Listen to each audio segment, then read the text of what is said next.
Hello everyone, today we are going to learn basic Photoshop tutorials how to make neon text. Okay, you can create new file and I will use this default template settings.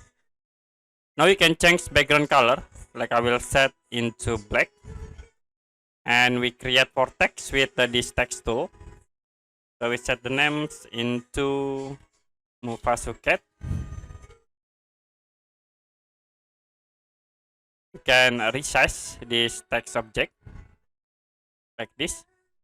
And then if you want to create for neon text, you can right click on text and then go to blending option. Now we need to setting for color overlay, and then in here we can set into pink, like this option for color overlay. You can check for inner glow.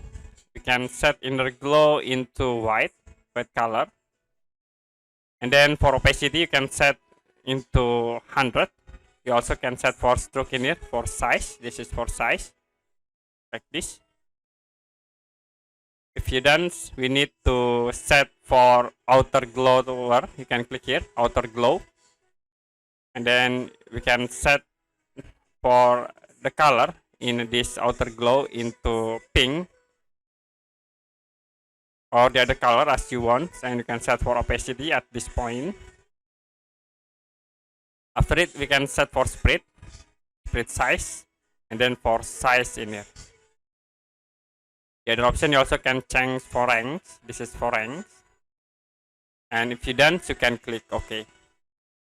So that's it for basic Photoshop tutorials how to make neon text. And if you have any question about this tutorial, you can comment below this video.